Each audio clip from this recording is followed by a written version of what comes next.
tukhzina yawmal qiyamah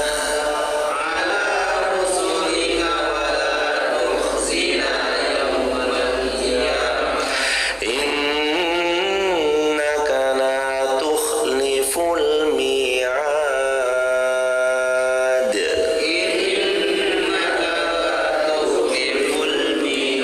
Allahumma arhamna bil Quran.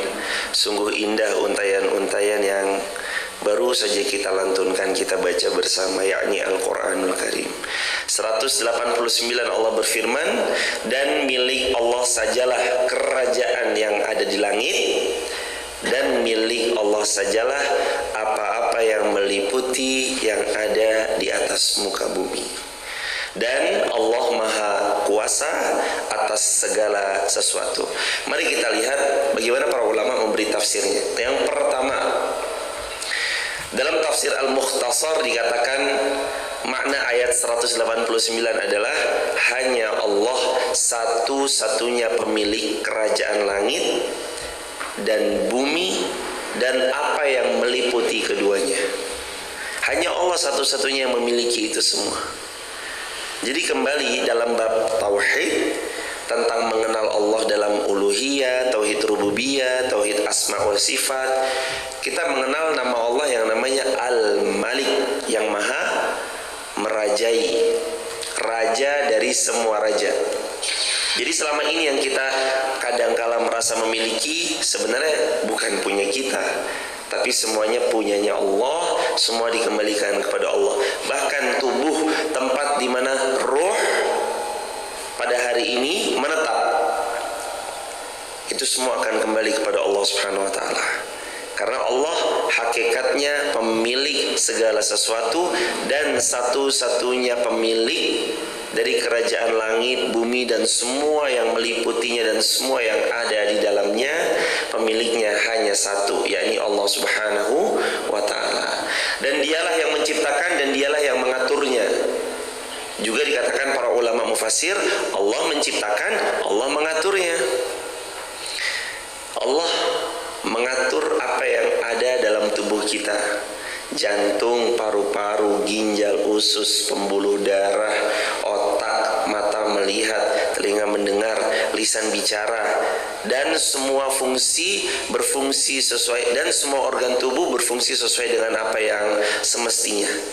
Bayangkan hadirin, serumit itu gampang dan mudah bagi Allah, apalagi hal-hal yang jauh lebih ringan, lebih mudah daripada rumitnya organ tubuh yang ada dalam tubuh kita.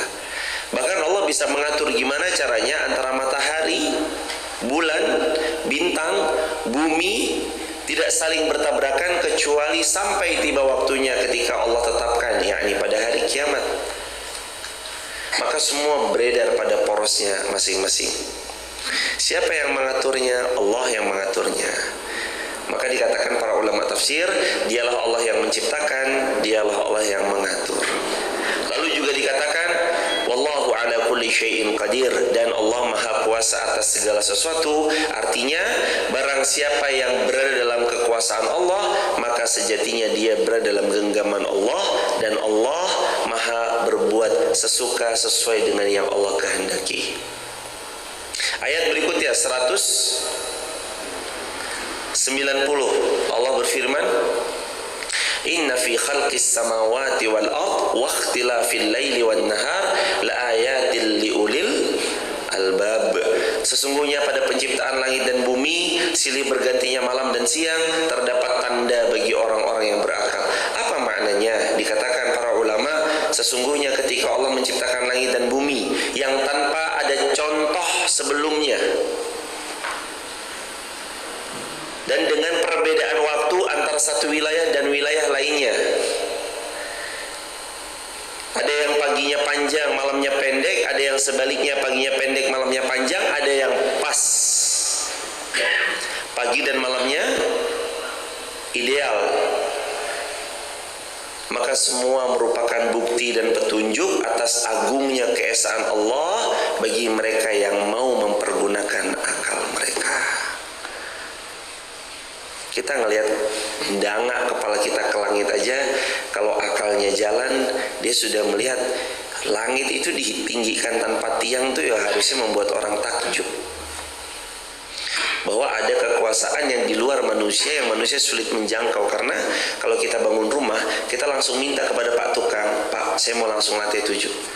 Lo nggak bisa mas, ini harus pondasi dulu dari lantai 1, 2, 3 dan seterusnya baru lantai 7. Enggak, saya nggak mau, saya mau langsung lantai 7. Apa kata mandornya? Udah minum obat belum? Masih sehat toh? Karena nggak bisa. Itulah akal manusia. Kalau mereka mau bangun langsung lantai 7 nggak bisa. Mereka harus bangun dari pondasinya, cakar ayamnya, lantai 1, 2, 3, 4, 5, 6 baru kemudian lantai yang ke-7. Tapi Allah ala kulli syai'in qadir. Allah Maha berkehendak atas apapun yang Allah mau. Maka ketika wajah ini mendongak ke langit, harusnya kalau dia ulil albab, berakal, dia akan takjub atas hebat dan canggihnya Allah mendirikan langit tanpa ada tiang yang menyangganya. Pernah ada lihat tiang langit hadirin? Ada yang menyangga langit? Nggak ada. Di mana tiang-tiang langit bisa kita dapatkan? Bayangin, kalau bangunan tinggi 5 meter, itu bentangnya misalnya macam-macam ya. Ada yang bentangnya tergantung komposisi kuat dan kokohnya, desainnya tersebut. Tapi taruhlah 5 meter, ada bentangan-bentangnya 5 meter. Supaya atapnya berdiri kokoh, apalagi kalau ada lantai 2 dan seterusnya. Mereka harus ada tiang-tiang penyangga. Ini langit tingginya luar biasa hadirin. Harusnya kalau menurut akal manusia langit itu tingginya luar. Nggak bisa mas? Nggak bisa? Bisa? Harusnya hadirin, kalau langit sebegitu tingginya, tiang-tiang penyangganya tuh rapat. Karena setinggi itu. Jadi tidaklah satu jengkal kita melangkah kecuali ketemu tiang. Sejengkal melangkah ketemu tiang lagi. Sejengkal melangkah ketemu tiang lagi. Rapat jemaah, karena tinggi luar biasa. Bahkan mungkin nggak ada space, nggak ada sisa buat kita untuk bernafas karena semuanya dipenuhi dengan tiang. Tapi maha kuasanya Allah, Allah menghamparkan langit tanpa tiang. Ada dalam Al-Quran, kita sering baca kalau setiap hari Jumat. Bacaan kita setiap hari Jumat, afala yanzuruna ilal ibili kaifa khuliqat wa ilas samai kaifa rufi'at.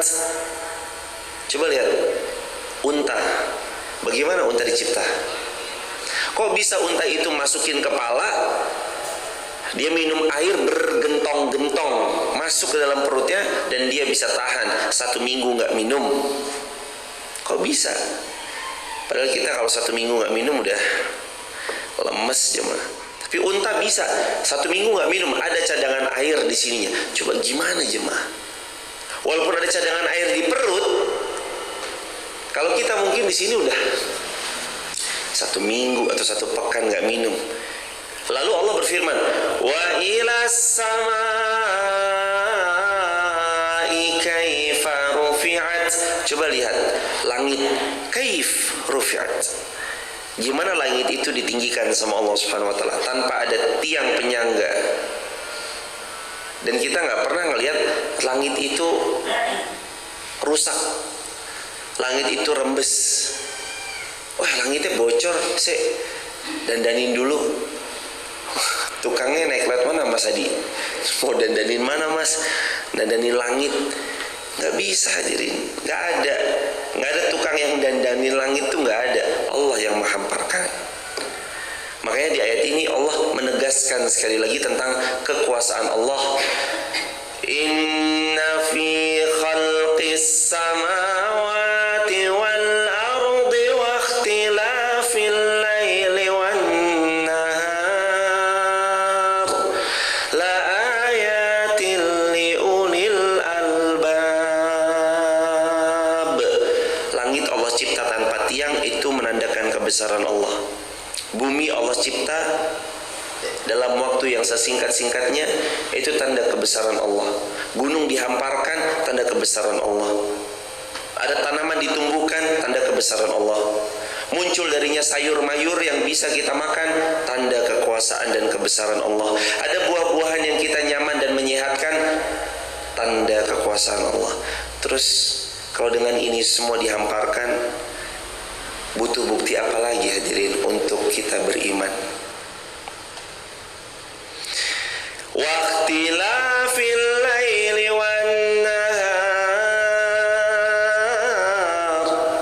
dan bergantinya malam menjadi siang, siang menjadi malam.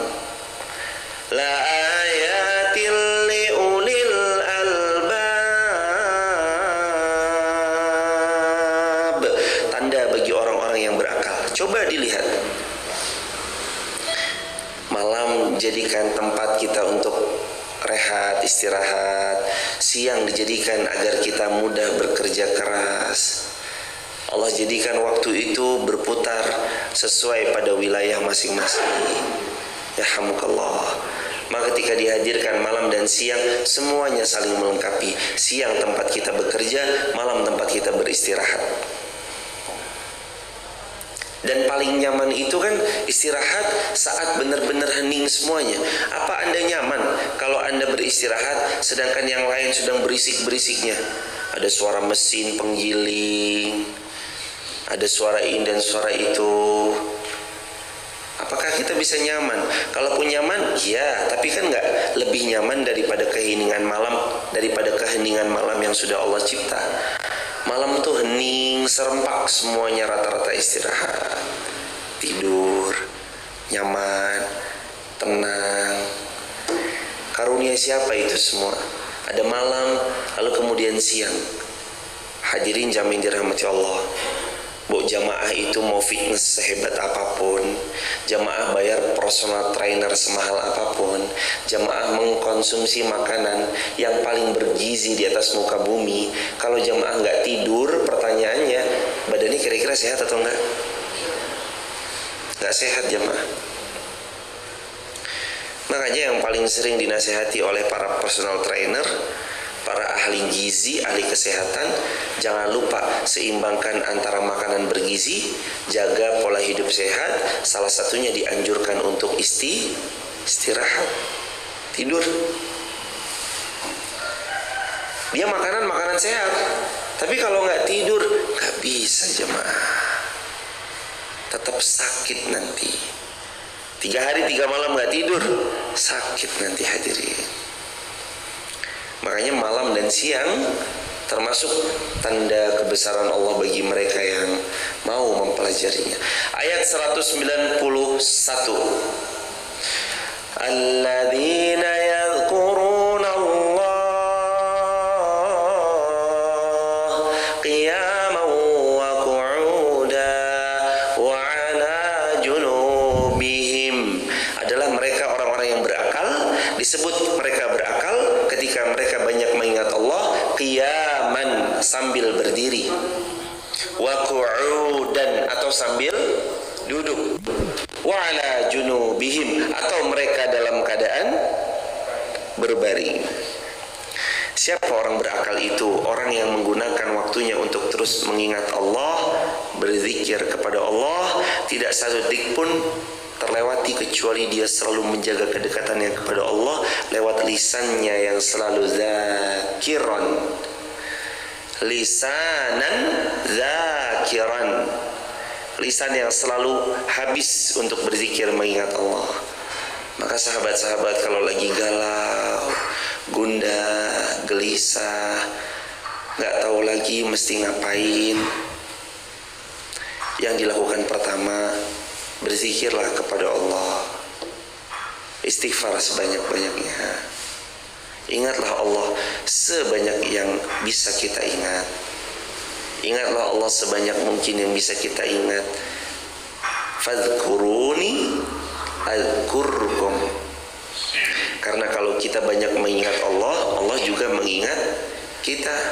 Zikrullah, zikrun nasi da'un wa zikrullahi dawa.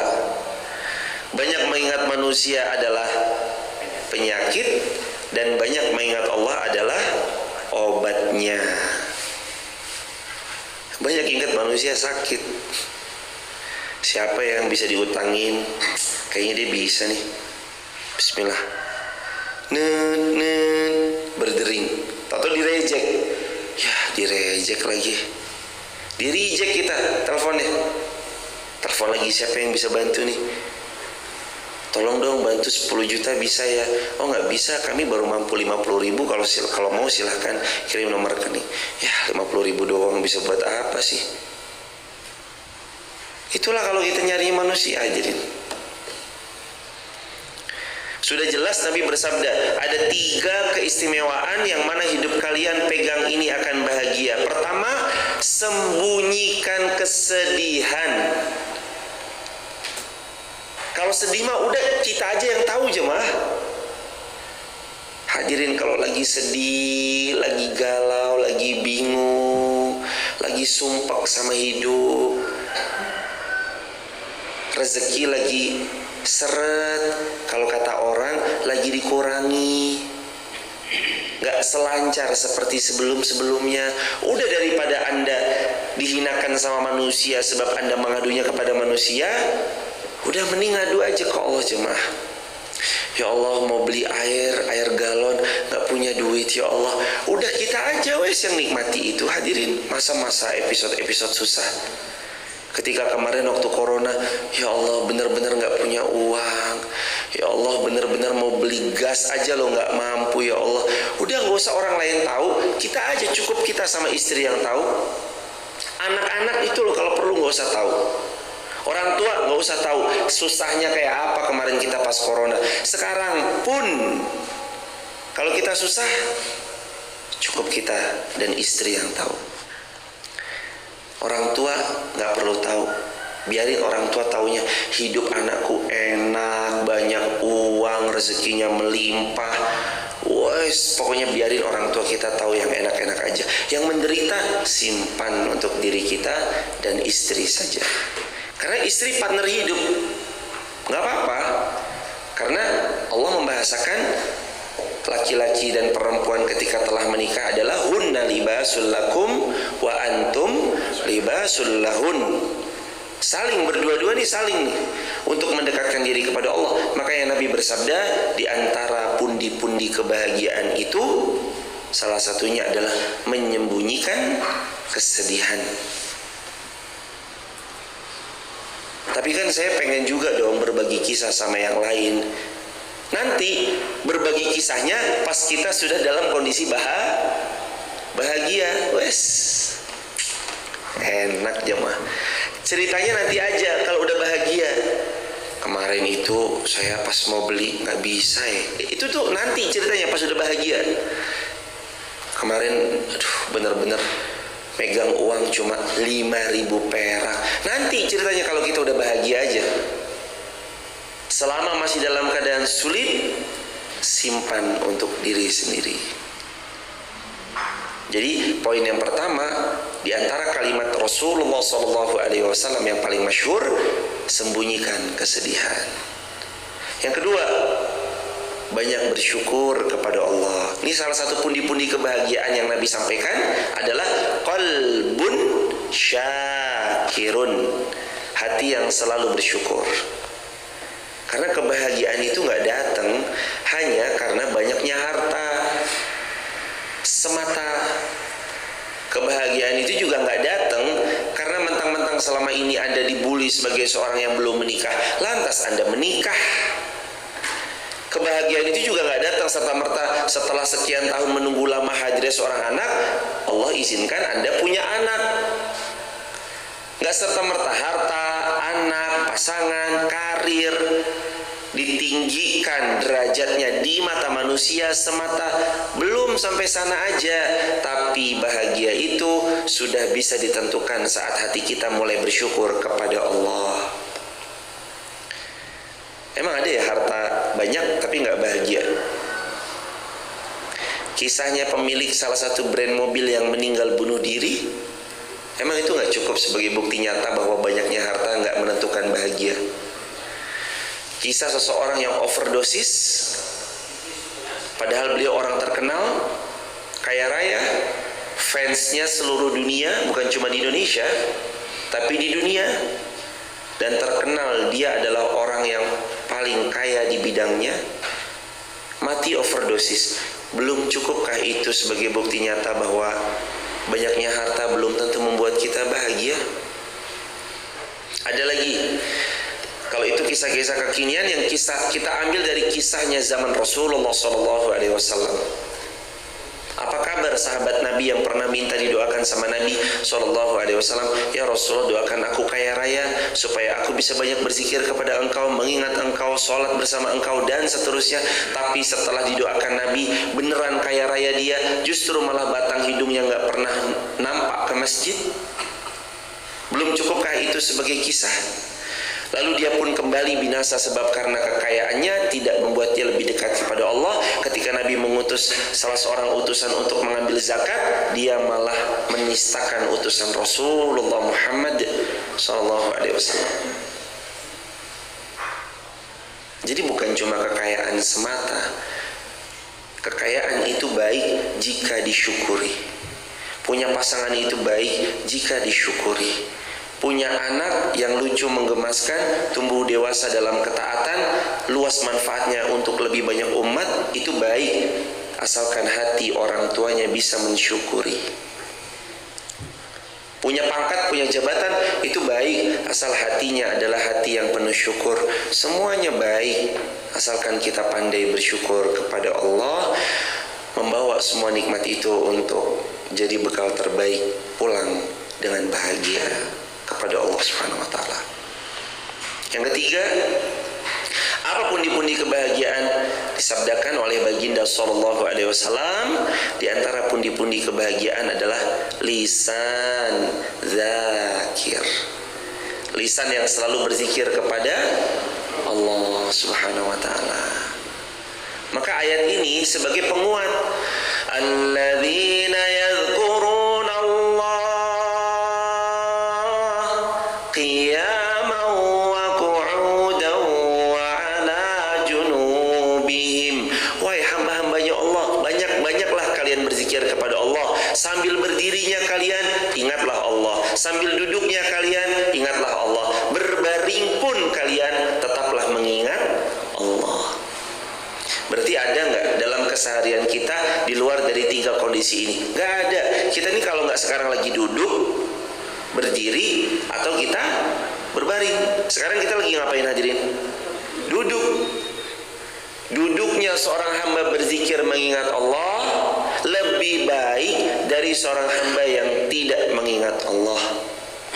Sebagaimana Nabi bersabda, riwayat Imam Muslim dengan sanad yang sahih, sesungguhnya perbedaan antara orang yang berzikir kepada Allah dengan orang yang tidak berzikir adalah seperti ikan yang hidup di air dengan ikan yang tidak di air.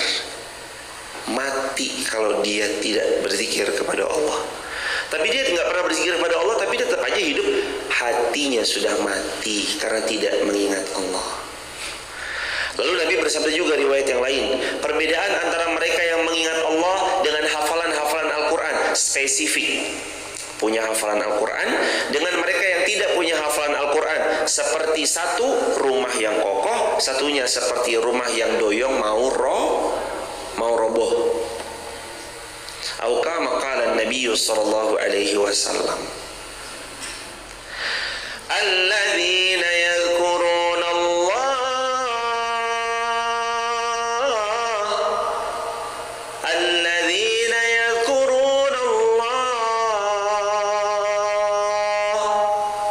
qiyaman wa qu'udan wa 'ala junubihim. Ingat selalu untuk hidup kita ini hidupnya memang untuk Allah semata, maka banyak-banyaklah mengingat Allah sedang berdiri, sedang duduk, atau sedang berbaring. Wa yatafakkarun, dan banyak-banyaklah berfikir tentang kemahabesaran Allah, keagungan Allah, kedahsyatan apa yang Allah ciptakan, bagaimana Allah menulis takdir terbaik untuk kehidupan. Wa yatafakkaruna fi khalqi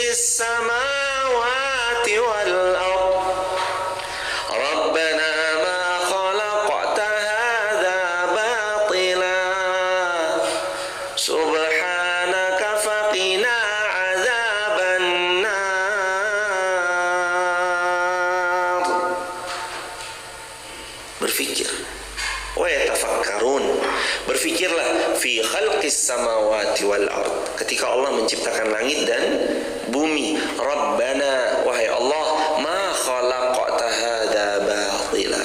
Tidaklah engkau menciptakan semuanya dengan sia-sia. Ada yang Allah cipta dengan sia-sia? Sebut satu aja yang Allah ciptakan menurut pandangan kita sia-sia. Ada? Nyamuk.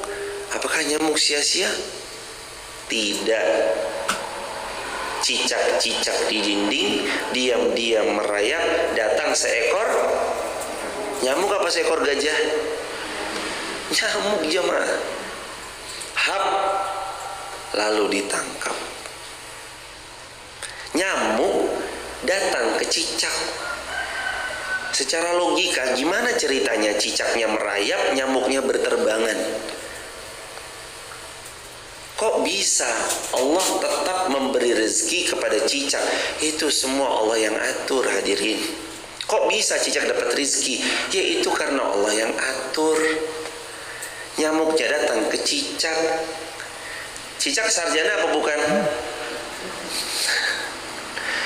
Cicak loh yang gak sarjana aja pede bahwa Allah kasih rezeki buat beliau, buat si cicak. Yang masa kita, hadirin, udah sekolahnya SMP, ada yang SMA, ada yang sarjana, ada yang bahkan magister. Kok bisa-bisanya dia bertanya, saya besok bisa makan gak ya? Kok bisa dia nanya kayak gitu? Cicak aja yang gak sarjana, Allah jamin rezekinya. Manusia yang mengaku beriman, kok seolah kita meragukan Allah, zat yang maha memberi rezeki, tentang kemampuan Allah dalam memberi rezeki. Coba bayangin. Ini kan ngece banget, hadirin. Wa yatafakkarun. Coba berpikir. Wa yatafakkarun. Ayo coba digunakan akalnya untuk berpikir. Kita sering bilang beriman kepada Allah, yakin sama Allah, tapi hati ini meragukan kekuasaan Allah. Kita sering bilang, ya Allah, Engkau maha pemberi rezeki, tapi kita yang sering dan paling sering mempertanyakan, tapi besok saya makan apa ya? Padahal Allah telah berjanji, innallaha huwar razzaqu dzul quwwatil matin. Aku loh yang memberi rezeki kepada kalian. Aku loh yang paling kuat. Aku. Allah berfirman demikian. Lalu kita mempertanyakan, gimana ya? Kayaknya gak mungkin deh ini. Kayaknya Allah gak bakal kasih rezeki deh buat kita nih.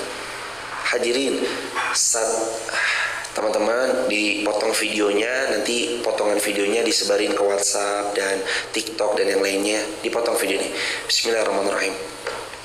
Saat satu pintu dari jalur masuk rezeki kita ditutup sama manusia, Allah akan membukakan untuk kita pintu-pintu rezeki yang lain.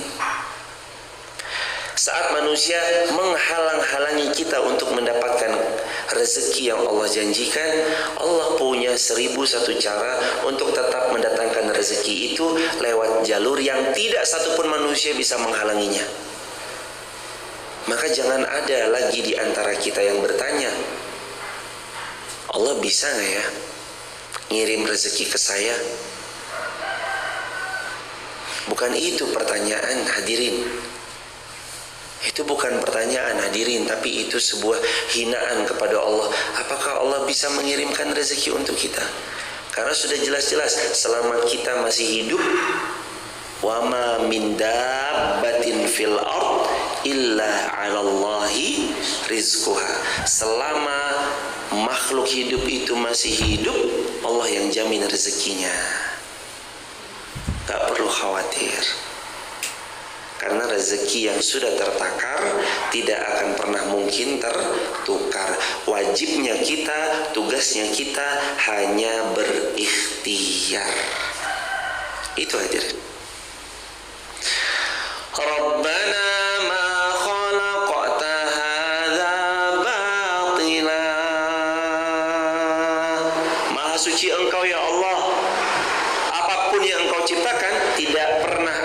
sia-sia. Nyamuk nggak sia-sia.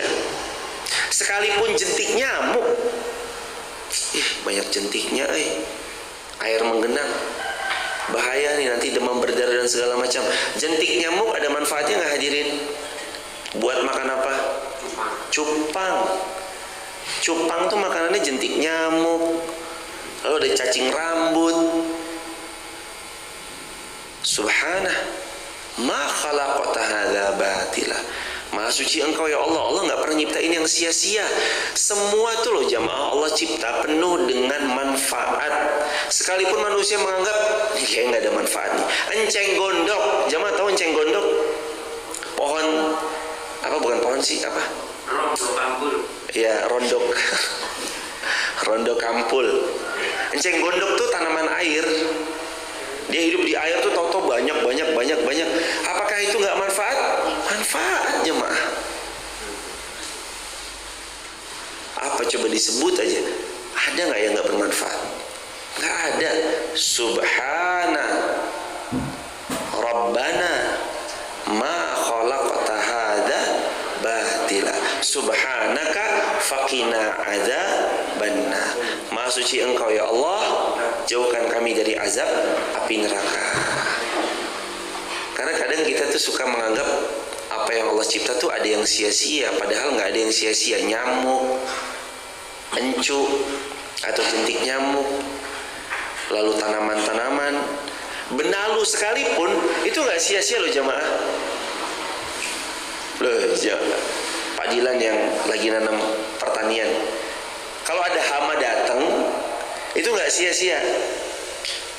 Coba bayangin kalau tanaman di muka bumi ini nggak ada hamanya, kira-kira pestisida laris apa nggak hadirin? Ya nggak laku. Adanya hama itu ya salah satu keberkahan agar supaya yang jualan pestisida laku, laris. Itu ya juga biar ada para petani, ya biar ada perjuangannya, biar ada effortnya, biar ia juga bisa bersyukur kepada Allah karena ada pekerjaannya yang untuk mengusir hamanya. Ulat sekalipun, apapun itu jemaah, itu semuanya adalah ciptaan Allah yang tidak pernah sia-sia. Tikus yang paling menjijikan sekalipun, dia menjadi santapan makanan ular untuk menyambung hidup mereka, dan itu ekosistemnya. Siapa yang menciptakan? Allah subhanahu wa ta'ala. Allahu akbar walillahilhamd. Gak ada yang sia-sia ciptaan Allah. Semua ciptaan Allah penuh dan syarat akan tanda kebesaran Allah subhanahu wa ta'ala. Rabbana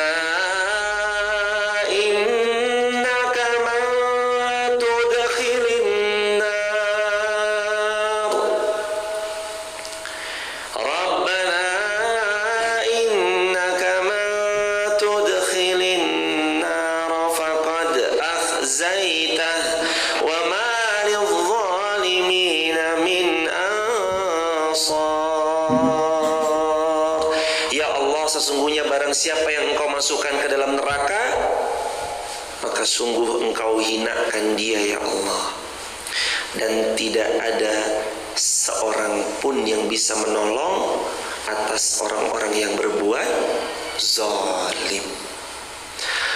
Wa ma lil zalimin min ansar. Kalau kamu zalim, nggak ada yang akan menolong kamu. Wa ma lizzalimin min ansar.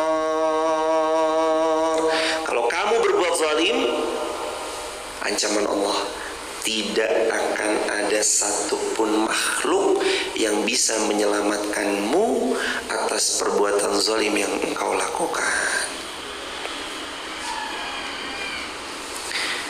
Ya Allah, hindarkan kami dari siksa api neraka ya Allah.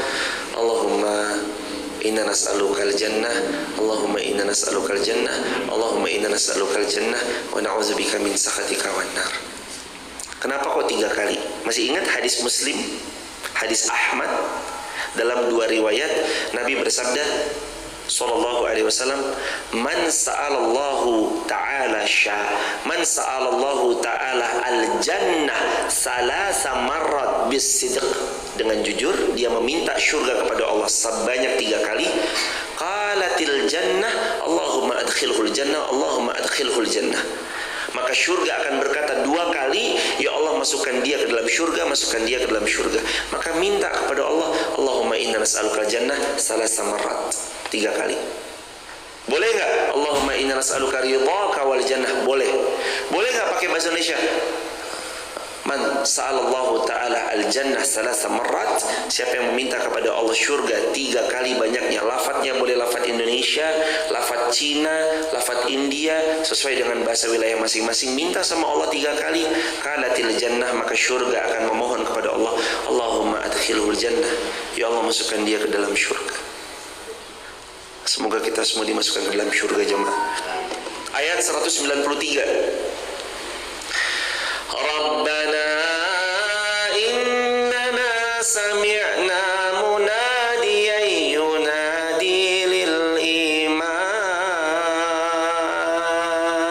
Ya Allah, sesungguhnya kami mendengar seruan orang yang menyeru kepada iman. Ya Allah, sudah datang ya Allah orang yang berdakwah di kampung kami, di desa kami, di komplek perumahan kami, di wilayah kami, di kota kami. Sudah kami dengar ada seorang yang menyampaikan ayat-ayat-Mu ya Allah, hadis-hadis Rasul-Mu ya Allah. Mereka sudah sampaikan ayat-ayat itu ya Allah. Wahai Allah, izinkan kami menjadi hamba-Mu yang terus mendengar seruan orang yang menyeru kepada kebaikan.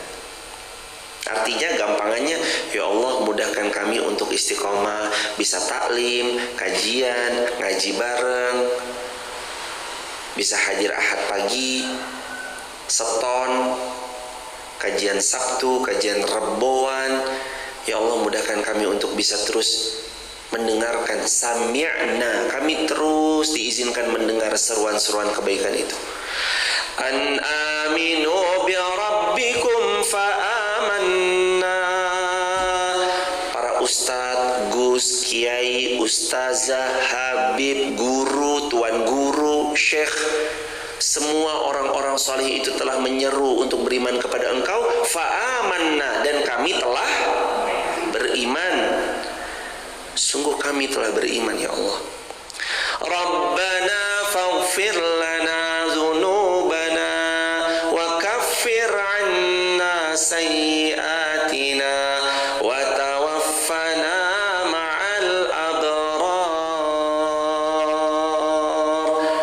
Maka ya Allah kami pun beriman, karenanya ya Allah ampunkan dosa-dosa kami, hapuskanlah kesalahan-kesalahan kami, wafatkanlah kami bersama orang-orang yang banyak berbakti kepada Engkau. Wafat dalam keadaan husnul khatimah. Yang diminta di ayat ini 3. 1, mohon ampun.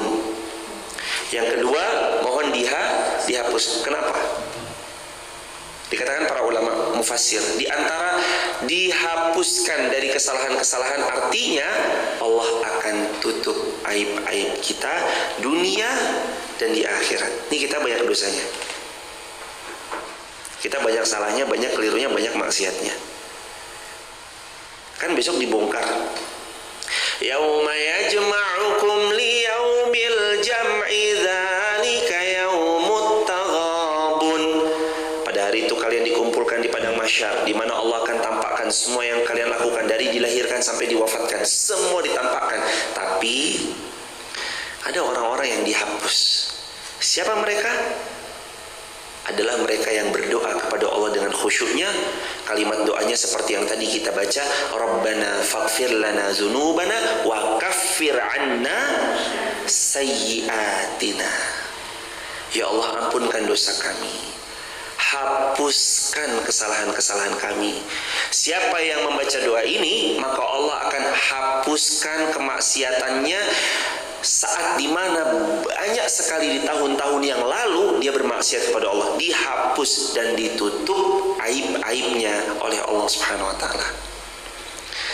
Ya Allah, tahun 2000 pernah ngapain ngapain, tahun 90 pernah ngapain, tahun 80 pernah ngapain, tahun 2011 kemarin ngapain, tahun 2019 kemarin ngapain, tahun 2021 kemarin ngapain, 2022 kemarin ngapain. Bahkan di tahun ini pun kalau benar-benar sebelum wafatnya Anda taubat-taubatan nasuha, sungguh-sungguh berdoa kepada Allah, Rabbana faghfir lana dzunubana wa kaffir 'anna sayyi'atina. Ya Allah, ampunkan aku dan tutup, hapus semua kesalahan-kesalahanku. Besok kita akan saksikan kita pernah berbuat dosa tahun-tahun itu, tahun-tahun jahiliyah itu, lalu Allah hapus semua kesalahan-kesalahan kita. Malu loh jemaah. Coba Anda bayangin, video Anda ditonton orang semasjid Fatimah Garung aja. Oh, Mas Hadi masa mudanya gini. Itu malunya bukan main. Aduh, jangan ditonton. Astagfirullah. Oh, Irfan masa mudanya gini dulu di Mualimin ya. Aduh, jangan.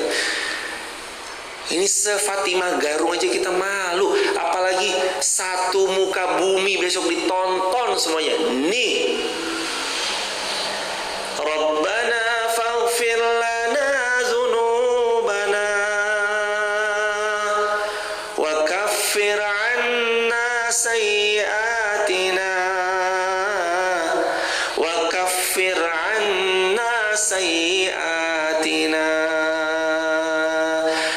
Hapus aib-aibku, hapus kesalahan-kesalahanku ya Allah, sampai tidak satupun manusia yang melihat kepada kesalahan-kesalahan yang aku lakukan di masa laluku, kecuali Engkau telah hapus semuanya ya Allah. Dan bagi Allah tuh segampang itu ngapus kesalahan kita jamaah. Jamaah pernah ngerekam sesuatu, lalu ada orang nggak suka direkam, dia bilang, Mas tolong dihapus ya.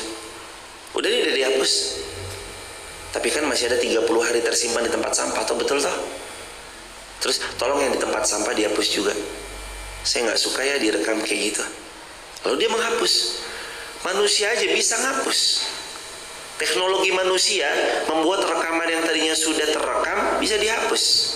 Masuk ke keranjang sampah, tetap nanti di empty trash, kosongkan keranjang sampah. Jadi kosongin keranjang sampahnya. Gimana lagi dengan keajaiban dan kemahadahsyatan Allah? Gampang bagi Allah menghapus itu. Hei pendosa, tapi Allah nggak pernah manggil pendosa juga ya jemaah. Tapi qul ya ibadiyalladzina asrafu,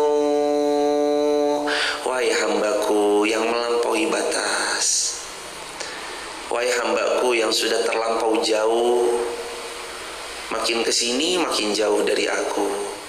Sini hambaku, Allah tuh panggilnya sayang banget. Makanya nanti Allah hapus dosa-dosanya, Allah ampuni kesalahan-kesalahannya. Wa tawaffana ma'al abrar. Ya Allah, dan wafatkan kami. Ini perintah, minta kepada Allah agar bisa selalu istiqomah membersamai orang-orang yang abrar. Makna abrar itu berasal dari akar kata albir. Bir itu artinya kebaikan. Abrar itu artinya ya bisa berbakti, bisa orang-orang yang selalu berbuat baik, orang-orang soleh ya bisa. Wa tawaffana ma'al abrar. Ini harapan yang gak cukup hanya diucap, tapi harus dilakukan dalam perbuatan. Jamaah, kalau jamaah baca doa tadi bangun tidur aja, itu jamaah hidupnya pasti powerful. Coba baca doa bangun tidur. Alhamdulillahilladzi ahyana ba'dama amatana. Nah, itu kalimatnya. Wa ilaihin nusyur. Alhamdulillah, maha suci Engkau ya Allah. Alhamdulillah, segala puji bagimu ya Allah. Alladzi, yang telah ahyana, menghidupkan aku, ba'dama amatana, setelah aku dimatikan dalam beberapa saat, lalu ruhku dikembalikan kembali. Untuk apa? Wa ilaihin nusyur, karena aku tahu aku pasti akan berjumpa denganmu, dan dalam perjumpaan ini aku harap Engkau menolongku ya Allah untuk istiqamah dalam beramal salih. Jadi kalau bacaan doa bangun tidur itu difahami dengan baik oleh seorang muslim, harusnya gak ada orang bangun tidur lalu males-malesan, gak ada orang bangun tidur lalu menjauh dari Allah, kecuali dia tahu wa ilaihin nusyur.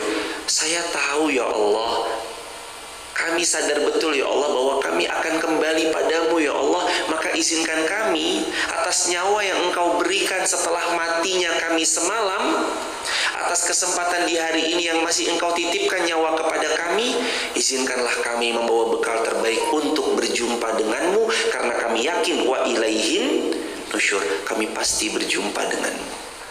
Powerful hidupnya muslim. Allahu Akbar.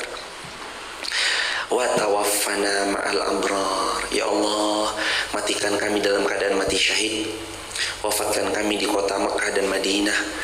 Makamkan kami ya Allah di pemakaman Baqi', dan izinkan kami terus memiliki iman istiqamah, membersamai orang yang salih-salihah, dan izinkan kami semua wafat husnul khatimah.